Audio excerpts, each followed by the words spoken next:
Hi viewers, I welcome you all to this Programming World channel. So in this channel already we created a playlist for learning Java programming language.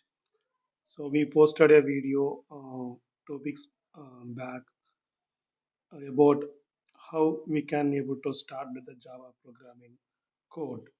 So now I would like to go to the next level. So that's about how we can take the interactive inputs through input device to our Java application code.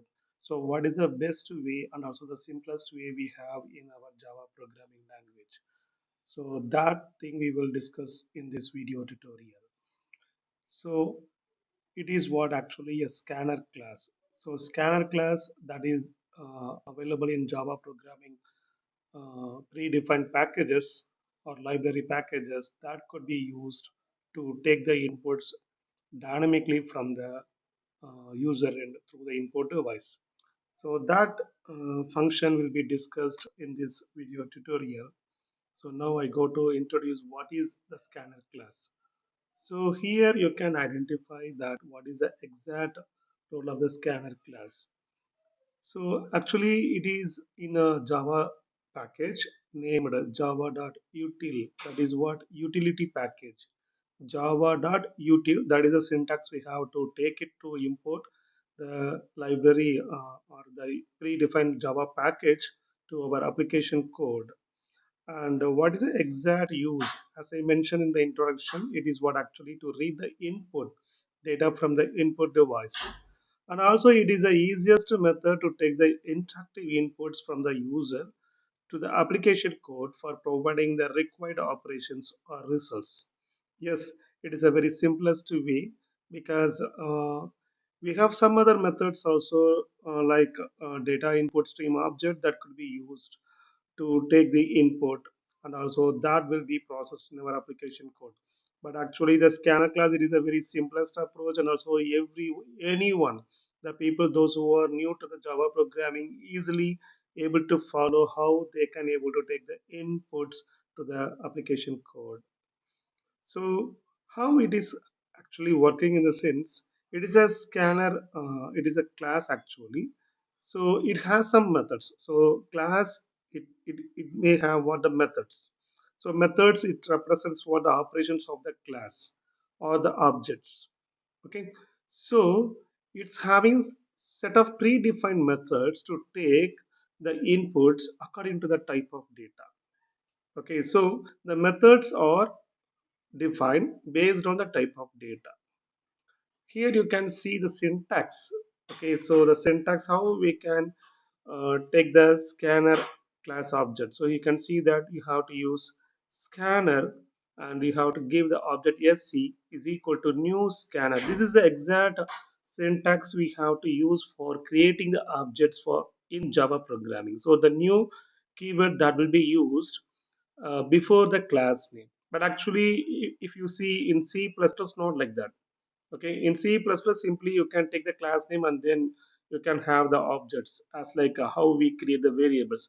But in Java and also other advanced programming languages like .NET, I mean C Sharp, .NET, and other advanced programming languages, we should go with what the new operator. Okay, so the new operator, it is what actually used to allocate the memory dynamically. So the new then class name scanner that will be used to allocate the memory dynamically for the object what is proposed in our code.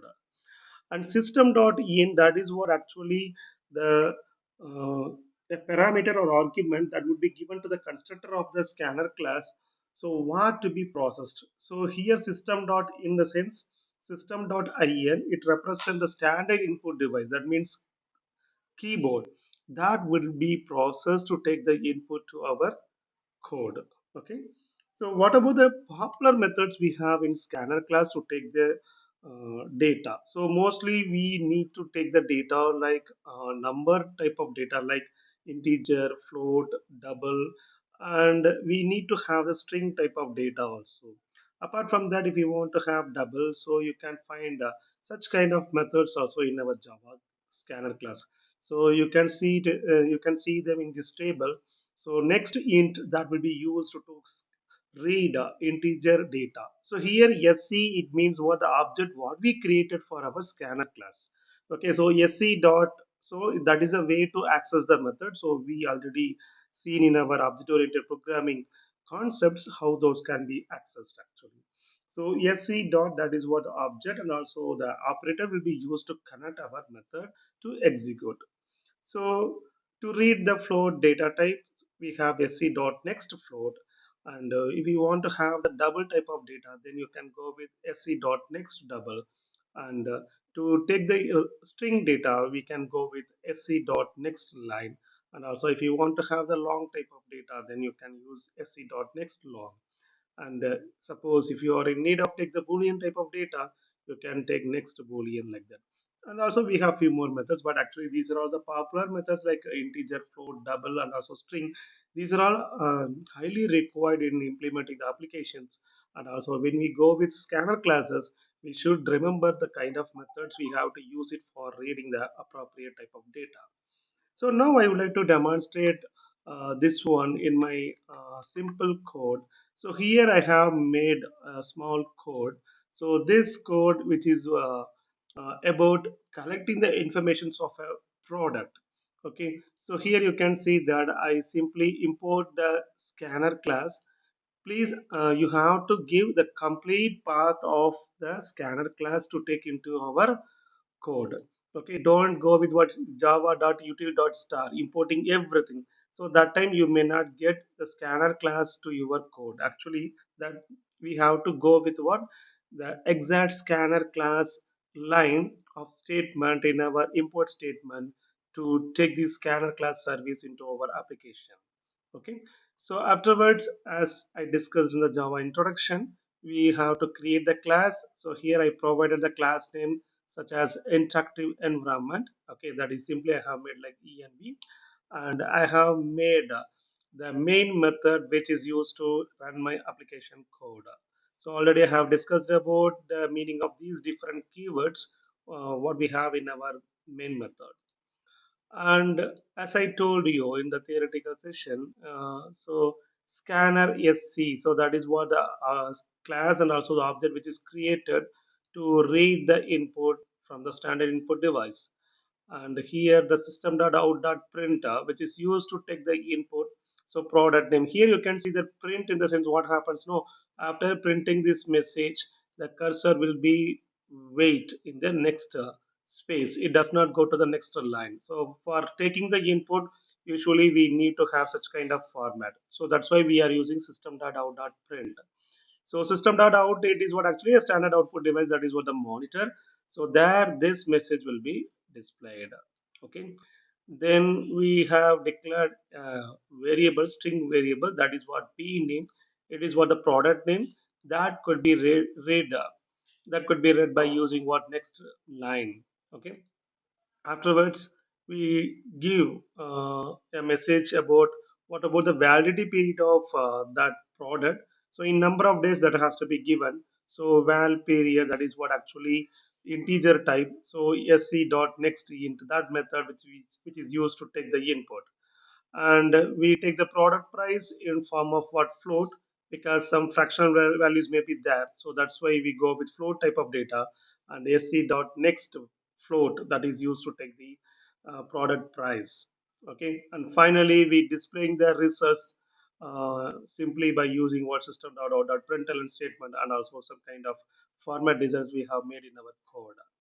So now I go to execute that. So go to the plugins options in our Notepad++ and go to Java plugin and click on compile and run.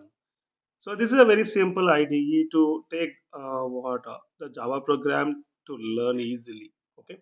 So product name it's asking me. So I would like to give so KitKat like that. I'm giving the product name, and then validity period. I'm giving like 10 days of the validity period, and it is asking me the product price. So I'm giving like some floating type of data. So 34.55 like that.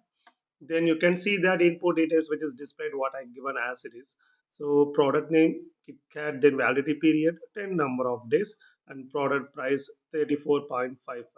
So this message number of days we have added in our system, I mean output statement. You can see that. See, after giving validity period by using plus operator. So here the plus operator, it means that so you concatenate the messages along with the value of your variables. So whenever it comes, it is converted into what the string type. So automatically it is happening. So so it is what actually automatic type conversion, and that will be combined with your messages to give a very decent output. And one more thing I want to show that if you give dot star here, okay, so usually we people may go with what java dot util dot star. So star, it means that actually all classes of the utility package will be taken into our application code. That time it becomes our application, it becomes what very heavyweight one. But actually if you go for executing that, you can see the problem what we may get. So I just go for what compilation. Okay, so here you see it is compiled successfully, and also afterwards I'm going to execute that. Okay, so that time also it takes to execute that. Okay, why I actually I told you see, if you give dot star, what happens now? All classes of the utility package will be taken into your coda. Okay, so that we have to avoid. Okay, nothing else. So you can see that. Okay, so I just gone with what Cadbury chocolate, and also its price like that. Okay, so here you can see that. Okay, if you go with what dart star, what happens? No, all classes, because except the scanner class, I don't want to use any classes in my application. But what happened is all classes of the utility package will be mapped to my application, so it becomes more, it becomes heavyweight. So to avoid that, we have to go with what that corresponding class what we want to have it in our execution. That is enough. So it could be reduce the weight of our process or the program. It becomes what less weight. So that may be the advantage to utilize the space and also the CPU cycles effectively. I hope you people understand the role of scanner class and also how it can be used for taking the interactive inputs to our application code. If you like this video, please click on the like button, and also if you are new to this channel, I request you to subscribe this channel, and also you can see the other playlists to learn C and C++ programming languages, and stay with us to take the new videos whenever it gets posted. So it may help you to be ready for facing the placement interviews and also the return test, or else it may help you to being a freelancer. So through that you can able to create applications, and also you can run your own business. So all the best. So thank you for watching this. Thank you all.